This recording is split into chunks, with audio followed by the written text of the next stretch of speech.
സിനിമയിലെ പ്രശസ്തനായിട്ടുള്ള ഒരു തിരക്കഥാകൃത്ത് അദ്ദേഹത്തിന്റെ കരിയറിൽ ഈ ഒരു മെത്തേഡാണ് യൂസ് ചെയ്തതെന്ന് നമ്മൾ ഫില്ല് ചെയ്യുമ്പോൾ അദ്ദേഹം എന്ത് എഴുതി അദ്ദേഹത്തിന്റെ ജോലിന്റെ സ്ഥാനത്ത് ഹലോ വെൽക്കം ബാക്ക് നമ്മൾ പുതിയൊരു വീഡിയോയിലേക്ക് എല്ലാവർക്കും സ്വാഗതം. അപ്പൊ ഇന്നത്തെ വീഡിയോ എന്താന്ന് വെച്ച് കഴിഞ്ഞാൽ കുറെ ആളുകളൊക്കെ ഇങ്ങനെ പറയുന്നത് കേട്ടിട്ടുണ്ടാവും നിങ്ങൾ. ഞാനത് വെറുതെ പറഞ്ഞതായിരുന്നു, പക്ഷെ എന്താണ് അത് യാഥാർത്ഥ്യമായി വെറുതെ അത് സംഭവിക്കുന്നതിന് മുൻപ് തന്നെ ഞാനത് ഒരു ഒരു കാര്യം എനിക്ക് കിട്ടിയിട്ടില്ല അപ്പം, പക്ഷെ ഞാനത് മുൻപേ എന്ത് പറഞ്ഞു നടക്കും, അതെനിക്ക് കിട്ടി കിട്ടി എന്ന് ഇങ്ങനെ പറഞ്ഞുകൊണ്ട് നടക്കുമ്പോൾ എന്താണ് അത് ഓട്ടോമാറ്റിക്കലി യാഥാർത്ഥ്യമാകുന്നു. ഇതിന് വേണമെങ്കിൽ ലോ ഓഫ് അട്രാക്ഷന്റെ ഒരു ഒരു മെത്തേഡാണെന്ന് വേണമെങ്കിൽ പറയാം. Fake it and make it എന്ന് അങ്ങനെ ഒരു മെത്തേഡാണെന്ന് പറയാം. അതായത് നമ്മൾ വെറുതെ പറഞ്ഞു നടക്കുക, പക്ഷെ ആ കാര്യങ്ങൾ എന്താണ് പിന്നെ അത് ഓട്ടോമാറ്റിക്കലി അത് സംഭവിക്കുന്നു. നിങ്ങളുടെ ലൈഫിൽ ഇതേപോലെ എന്തെങ്കിലും സംഭവങ്ങൾ ഉണ്ടെങ്കിൽ, എന്തെങ്കിലും ഒരു എക്സ്പീരിയൻസ് ഉണ്ടെങ്കിൽ ഇതിന്റെ അടിയിലൊന്ന് നിങ്ങൾ കമന്റ് ചെയ്യണം കേട്ടോ. അപ്പം ഇന്ന് നമ്മൾ ഈ വീഡിയോയിലൂടെ ഷെയർ ചെയ്യുന്നത് മലയാള സിനിമയിലെ പ്രശസ്തനായിട്ടുള്ള ഒരു തിരക്കഥാകൃത്ത് അദ്ദേഹത്തിന്റെ കരിയറിൽ ഈ ഒരു മെത്തേഡാണ് യൂസ് ചെയ്തതെന്ന് വേണമെങ്കിൽ പറയാം. ഇപ്പൊ തിരക്കഥാകൃത്ത് വേറെ ആരുമല്ല, ഇപ്പം സക്സസ്ഫുൾ ആയിട്ട് ഓടിക്കൊണ്ടിരിക്കുന്ന സുമതി വളവിന്റെ സ്ക്രിപ്റ്റ് റൈറ്റർ ആയിട്ടുള്ള അഭിലാഷ് പിള്ളയാണ്. അദ്ദേഹത്തിന്റെ ഒരു സ്റ്റോറിയാണ് കേട്ടോ ഇന്ന് നിങ്ങൾക്ക് മുന്നിൽ ഞാൻ ഷെയർ ചെയ്യുന്നത്. അതിന് മുൻപ് ഒരു കാര്യം പറയാണ്, നമ്മൾ ലോ ഓഫ് അട്രാക്ഷന്റെ ഒരു ക്ലാസ് കൊടുക്കുന്നുണ്ട്. അതായത് പവർഫുൾ ടൂൾസ് ഉപയോഗിച്ച് നമ്മളെ സബ് കോൺഷ്യസ് മൈൻഡ് എങ്ങനെ റീപ്രോഗ്രാം ചെയ്യാം, അതുവഴി നമ്മുടെ ലക്ഷ്യങ്ങളിലേക്ക് എങ്ങനെ എത്താന്ന് പറഞ്ഞിട്ടാണ് ആ ക്ലാസ്സിൽ പറയുന്നത്. അപ്പം അതിൽ ഡീറ്റെയിൽ ആയിട്ട് തന്നെ നിങ്ങൾക്ക് ക്ലാസ് എടുത്ത് തരുന്നുണ്ട്. നിങ്ങൾക്ക് ഡൗട്ട്സ് ഒക്കെ ഉണ്ടെന്നുണ്ടെങ്കിൽ ക്ലിയർ ചെയ്യാവുന്നതാണ്. അപ്പം നിങ്ങൾക്ക് അതിൻ്റെ കാര്യങ്ങൾ അറിയണമെന്നുണ്ടെങ്കിൽ ഈ കോൺടാക്ട് നമ്പറിൽ ഒന്ന് കോൺടാക്ട് ചെയ്യുക, അല്ലെങ്കിൽ നമ്മളെ വാട്സപ്പ് കമ്മ്യൂണിറ്റി ലിങ്ക് ഞാൻ ഇതിൻ്റെ താഴെ കൊടുക്കാം, അതിലൊന്ന് ജോയിൻ ചെയ്തേക്കാം. ഓക്കെ, അപ്പം നമ്മൾ കഥ തുടങ്ങുകയാണ്.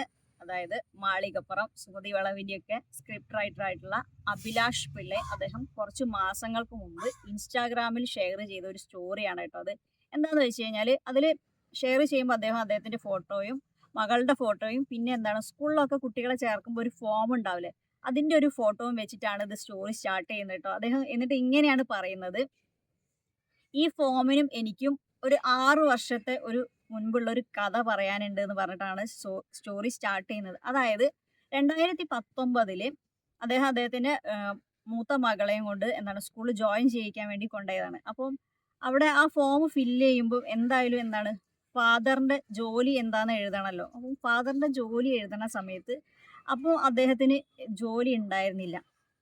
അതായത് നല്ലൊരു ജോലി കളഞ്ഞിട്ട് 5 വർഷത്തോളമായി അദ്ദേഹം എന്താണ് എന്നും ഈ സിനിമേന്റെ പുറകെ എങ്ങനെ നടക്കുക, തിരക്കഥയും കൊണ്ട് എന്നും രാവിലെ ഓരോ സ്ഥലങ്ങളിൽ പോകുക എന്നല്ലാണ്ട് കാര്യമായിട്ടൊന്നും അന്ന് നടന്നിട്ടില്ല. അപ്പോൾ ഈ ഫോം ഫില്ല് ചെയ്യുമ്പോൾ അദ്ദേഹം എന്ത് എഴുതി, അദ്ദേഹത്തിന്റെ ജോലിന്റെ സ്ഥാനത്ത് തിരക്കഥാകൃത്ത് എന്ന് എഴുതി. അപ്പോൾ ഇത് കണ്ടപ്പോൾ പ്രിൻസിപ്പൾ ചോദിച്ചു, ഏത് സിനിമയാണ് തിരക്കഥ ചെയ്തത്, ഏത് സിനിമയാണെന്ന് പറഞ്ഞു തരുമോ ചോദിച്ചപ്പം അദ്ദേഹം പറഞ്ഞു, സിനിമ ഞാൻ എൻ്റെ മകള് ഇവിടുന്ന് പഠിച്ചിറങ്ങുന്നതിന് മുൻപ് ഞാനൊരു സിനിമയെങ്കിലും ചെയ്തിരിക്കും എന്ന് പറഞ്ഞു. എന്നിട്ട് അദ്ദേഹം മകളെ കൈ പിടിച്ച് അവിടെ നിന്ന് ഇറങ്ങുമ്പോൾ മോളടുത്തും പറഞ്ഞു എന്താന്ന് വെച്ച് കഴിഞ്ഞാൽ അച്ഛൻ്റെ സിനിമ നടക്കും എന്ന് തന്നെയാണ് അദ്ദേഹം പറഞ്ഞത്. അങ്ങനെ 2019 അദ്ദേഹം തിരക്കഥാകൃത്തൊന്നുമല്ല, പക്ഷെ അന്ന് അദ്ദേഹം എന്താ തിരക്കഥാകൃത്ത് എന്ന് അതിന്റെ നേരെ എഴുതി വെച്ച ഒരു സിനിമ പോലും അദ്ദേഹം ചെയ്തിട്ടില്ല. അങ്ങനെ വർഷങ്ങൾ കഴിഞ്ഞു. ഈ അടുത്ത് എന്താണ് അദ്ദേഹത്തിന്റെ ഇളയ മകളെ അതേ സ്കൂളിൽ തന്നെ ജോയിൻ ചെയ്യിക്കാൻ വേണ്ടി കൊണ്ടുപോയി. അപ്പോൾ ആ ഫോമിൽ അദ്ദേഹം ഇപ്പോൾ തിരക്കഥാകൃത്താണ്. അതായത് മാളികപ്പുറം, സുമതി വളവ്, ഇങ്ങനെ കുറച്ച് സിനിമകളൊക്കെ അദ്ദേഹം ഇപ്പോൾ ചെയ്തു. മാളികപ്പുറമൊക്കെ വളരെ ഹിറ്റായിട്ടുള്ള സിനിമയാണ്. ഇപ്പോൾ സുമതി വളവാണെന്നുണ്ടെങ്കിൽ അത്യാവശ്യം നല്ല രീതിയിൽ സക്സസ്ഫുൾ ആയിട്ട് ഓടിക്കൊണ്ടിരിക്കുന്ന സിനിമ. അങ്ങനെ അപ്പോൾ ഇളയ മകളെ ചേർത്താൻ പോയപ്പോൾ അദ്ദേഹം എന്ത് ചെയ്തു, ഇപ്പൊ അദ്ദേഹം തിരക്കഥാകൃത്താണ്. ആ ജോലിയുടെ സ്ഥലത്ത് തിരക്കഥാകൃത്ത് തന്നെ എഴുതി വെച്ചു. അപ്പൊ മൂത്ത മകൾ എന്താണ്, അവള് അദ്ദേഹത്തിന്റെ സിനിമകളെ കുറിച്ചിട്ടൊക്കെ ഇങ്ങനെ പറഞ്ഞുകൊണ്ട് സ്കൂളിലൊക്കെ ഇങ്ങനെ എന്താ പറഞ്ഞുകൊണ്ട് ഇങ്ങനെ നടക്കുകയാണ്.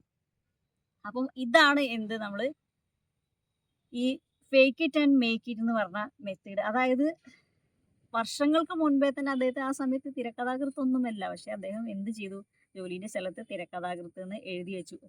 ഇത്രയും വർഷങ്ങൾ കഴിഞ്ഞിട്ട് എന്താണ് അദ്ദേഹം ഇപ്പോൾ തിരക്കഥാകൃത്താണ്.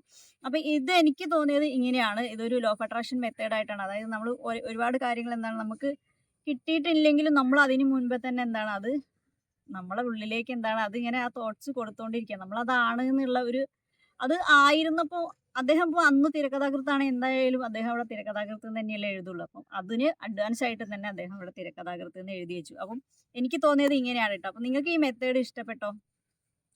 അപ്പോൾ നമ്മളെ ലൈഫിലും ഇതേപോലെ ഒരുപാട് എക്സ്പീരിയൻസ് ഉണ്ടായിട്ടുണ്ടാവും. ഇങ്ങനെ കുറേ കാര്യങ്ങൾ എന്താണ് ചിലപ്പോൾ നമ്മൾ അഡ്വാൻസ് ആയിട്ട് തന്നെ അത് പറഞ്ഞു വെക്കും. എനിക്കിത് കിട്ടി എന്നൊക്കെ പറഞ്ഞു വെക്കും. അപ്പോൾ നിങ്ങളെ ലൈഫിൽ ഇങ്ങനത്തെ ഒരു സ്റ്റോറി ഉണ്ടെന്നുണ്ടെങ്കിൽ ഒന്ന് ഇതിൻ്റെ അടിയിൽ ഷെയർ ചെയ്യണം കേട്ടോ. അപ്പോൾ എനിക്ക് ഇതിങ്ങനെ വായിച്ചപ്പം ഇതാണെന്ന് എനിക്ക് തോന്നി. അപ്പോൾ അതുകൊണ്ട് നിങ്ങളുമായിട്ട് ഷെയർ ചെയ്തതാണ് കേട്ടോ. പുതിയൊരു വീഡിയോയിൽ കാണാം. ഇത്രയേ ഉള്ളൂ. Thank you.